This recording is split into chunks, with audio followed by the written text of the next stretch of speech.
Hey everyone, welcome to another episode of Reviving Vet Med.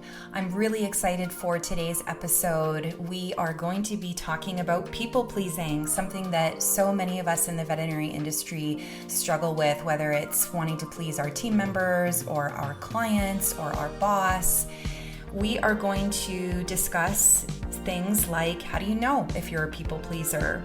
And most importantly, we're going to share 5 tips for stopping your people-pleasing behaviors. I'm even going to give you an example of how you can say no to a request by email and how you can back out of something that in hindsight you wish you hadn't said yes to. So this is a really great episode, super practical tips, something that so many of us struggle with.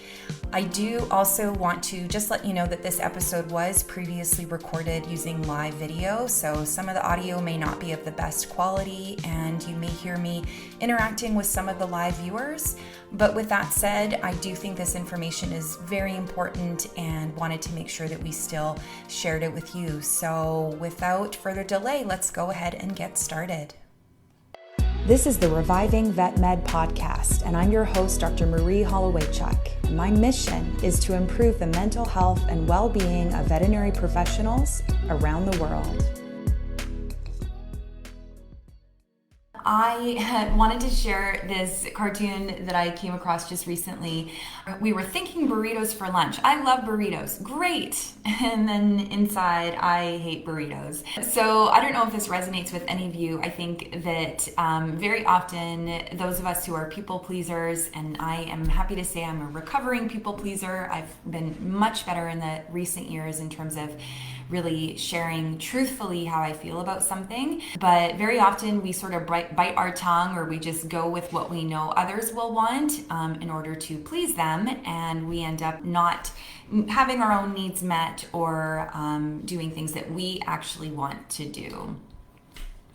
So how do you know if you are a people pleaser? Well, you might pretend that you agree with everyone else. You may feel responsible for how other people feel. You apologize often. You have trouble saying no. You feel uncomfortable when someone is angry with you. You tend to act like the people around you, so you sort of just kind of want to blend in with everybody and not make anyone uncomfortable. You need praise to feel good. You go to great lengths to avoid conflict, and you don't admit when your feelings are hurt. So if somebody does upset you, you don't speak your mind and let them know. So what ends up happening then in terms of people pleasers is they end up putting other people's needs before their own. And it might look something like this if you are in a conversation with another people pleaser. What do you want to do? What do you want to do? Well, whatever you want to do. Well, it's up to you. Well, I'm open to anything. Well, what are you in the mood for? And you can imagine how this goes around and around and around. And in my boundaries program, we talk about the different personality types when it comes to boundaries. And if you have 2 people-pleasing tendencies that are together, oftentimes neither person ends up doing what they really want to do because they've both, inherently tried to anticipate what the other person's needs are, and then neither of their needs end up getting met. So definitely something that you want to keep in mind as well. Okay. So in veterinary medicine, I think that it is probably, I don't know this for sure. I don't know the statistics, but I suspect that we have quite a large percentage of people pleasers in the profession. We are helping people, and we really are, I think, at our happiest when others and our clients and coworkers and everybody else in our lives are happy. But there can be some people-pleasing behaviors that you may or may not be aware of. So, for example, a veterinarian always being available by phone, email, or walk-in appointment, no matter what they have on the go. So they could be, in the midst of a really important family gathering, and they get called and they drop everything and they deal with that. And it's important to recognize the intention behind these behaviors. So If you absolutely want to be doing this because you want to help these individuals and there's no other impetus behind it, then great. But if you're doing this because you have other concerns about what that person will think or if they might get upset, then inherently it's a people-pleasing behavior. Another example for technicians would be working evenings or weekends or picking up any and all extra shifts, no matter what plans they have or how exhausted they are. So you've already got stuff on your plate or stuff you were really excited for, but boom, somebody asks you to pick up a shift, and you do because you want to please them.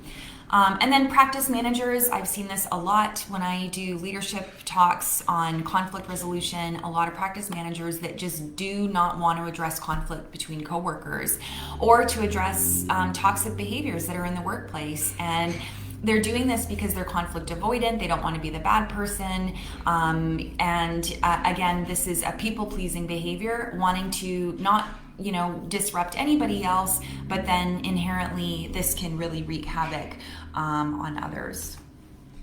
So I'm just going to pause there for a moment. I am just trying to see if I can get my feed to come up. I've got two computers going so that I can try. There we are. Okay, perfect. So I'm just seeing if I can watch. I'm still, getting used to all of these changes with the Facebook platform, and I can't seem to figure out a way to have the comments up at the same time that I'm doing the screen share. So I will forge ahead and I will look at the comments at the end, so please bear with me. Okay, so let's get to the root then of what causes people pleasing. So people pleasing is inherently driven by fear. So this is a behavior that stems from a concern about what people will think. How will they respond if I say no? Will this impact our relationship? Will we still be friends? Will they still want to work with me? Will they get angry? And really, ultimately, underneath it, I wish I could say no, but I'm just so scared of what might happen. So this is a fantastic quote, basically, that says, people-pleasing is an unintentional form of manipulation. It is a way of saying, I'll do what you want if you'll like me. And so that's a really important thing to keep in mind when you are in a position where you feel like you might be people-pleasing, is to really recognize that your intention behind it, while manipulation really kind of seems harsh, ultimately, and I don't mean this from a harsh perspective, what I mean is that you are trying to manipulate the situation. You are trying to manipulate that other person. And again, not in a bad way, but in a way that you want to do everything you can to make sure that they still like you, that they are not upset, that the situation is unruffled, that the waters are not rippled, whatever analogy that you want to use, ultimately it comes down to wanting to manipulate. So what happens then for those of us who do engage in people-pleasing behavior is that ultimately we feel resentful, we feel frustrated, and because our needs are not being met, which could mean our self-care goes out the window, we feel exhausted. And so this is a really, really important behavior to recognize so that you can change it as often as you can. It doesn't mean it's going to completely go away, but certainly that if you can diminish it and recognize first when you're doing it and then of course diminish it, then even better.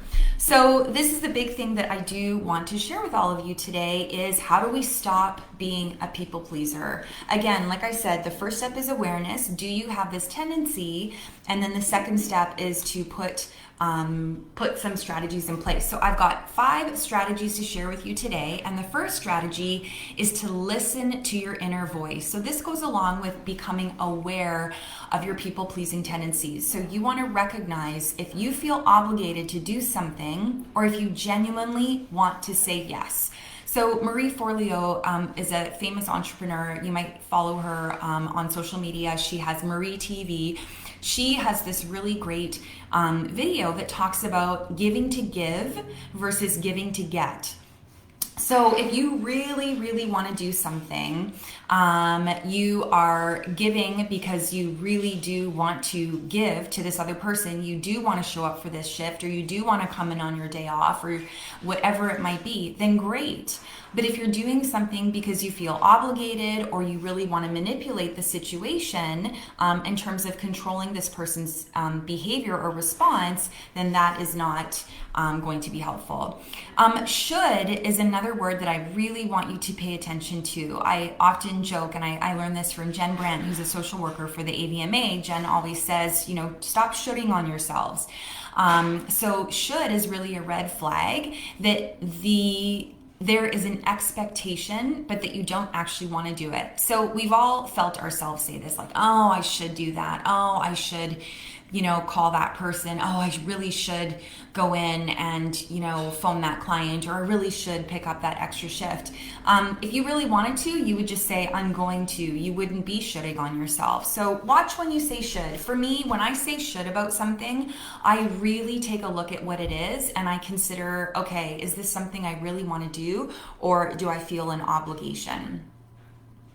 So, pardon me, I jumped ahead of myself here when I was talking about Marie Forleo. So tip number 2, the second strategy is to think about your motivation behind it. So versus tip number 1, you're listening for that should and that inner voice of obligation. Here, you're thinking about the motivation. So again, are you giving to give because you genuinely want to and you need nothing in return? Or do you want to get something in return? That something in return could be praise, it could be thank you, it could be acknowledgement, it could be, Marie always shows up and she always takes on the extra shifts. For a lot of us, when we're in the habit of being a people pleaser, it feels really good and we feed off of that praise or acknowledgement.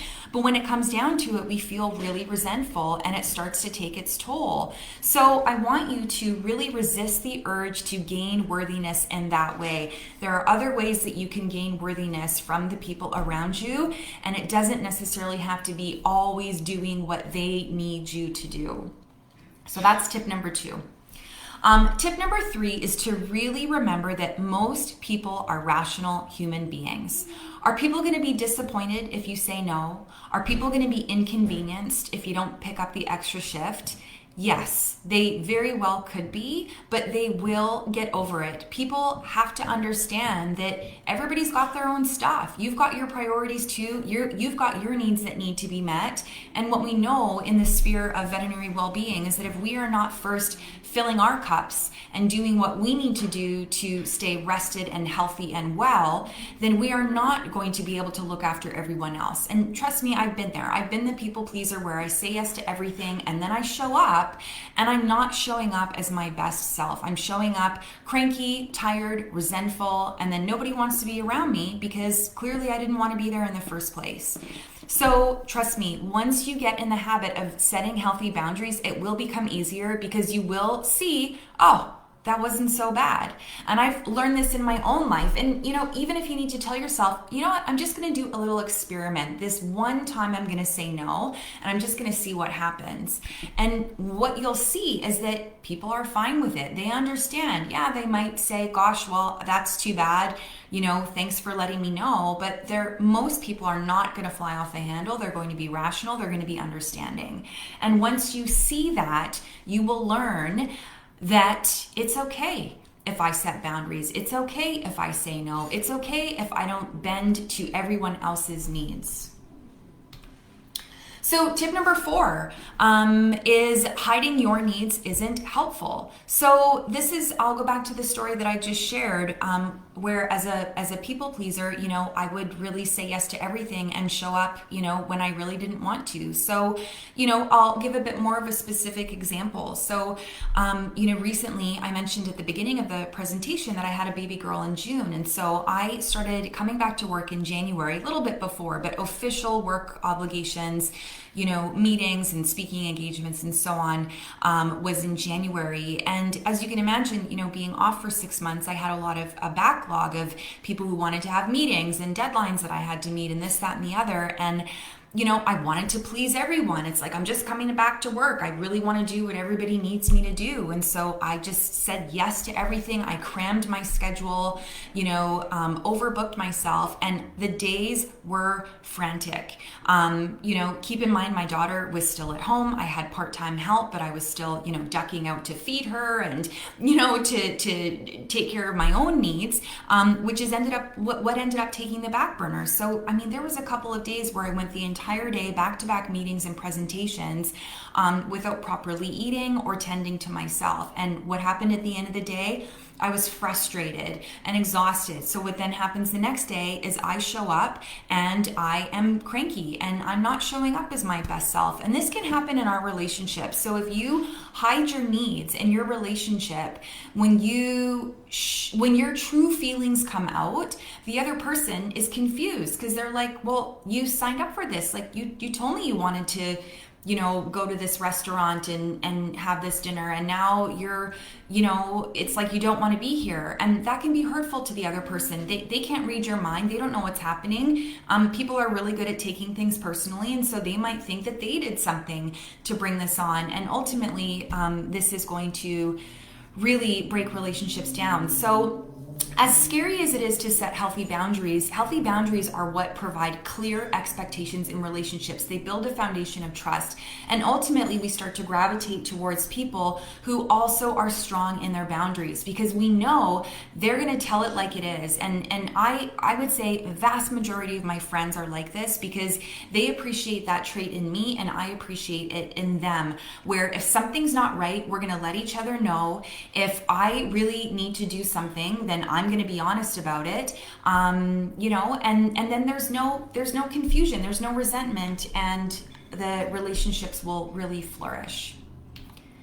So the last strategy is tip number 5. You can say no and still remain pleasant. So a lot of people feel like if I say no, people are going to think I'm difficult. People are going to think I'm not a team player. People are going to think I'm being rude. People pleasing is not the only way to be considerate. There are other ways that you can be kind and considerate. We can do this by acknowledging the person's efforts. We can show empathy for their difficult situation. We can have compassion for them, but we can still say no. You can still stand up for what you need in that situation. And I'm going to give you a couple examples now because I know that this can be difficult. So I want to give an example of an email, and this is a script that I use if I have to say no to someone. So again, somebody emails you, I need you to, I want you to join this committee, or I'm inviting you to coach, our coach stopped coaching the soccer team, so we want you to coach the soccer team. Whatever it is, I want you to consider how you're going to respond. So first and foremost, you want to compliment what the person is doing and be grateful that they asked you. So, for example, for me, if I am asked to do a speaking engagement that I'm not really keen to do or I can't do for whatever reason, I would say, I'm so flattered that you would ask me to speak at your event. It sounds like an awesome event, and clearly you've done a lot of planning to get things underway. Then I would say very clearly and concisely that my response is no. So I'm turning down the request. So an example would be, unfortunately, I've just got too much on my plate right now and I'm going to have to say no. The third thing that you want to include is some sort of well wishes, or if you can, even better, would be to offer an alternative. So if you've been asked to take a shift, maybe you can't take that shift, but you can swap your other shift with a different shift. Or, maybe you can't coach the soccer team, but you would be happy to volunteer for some other role. Or you just say, you know what, I wish you well.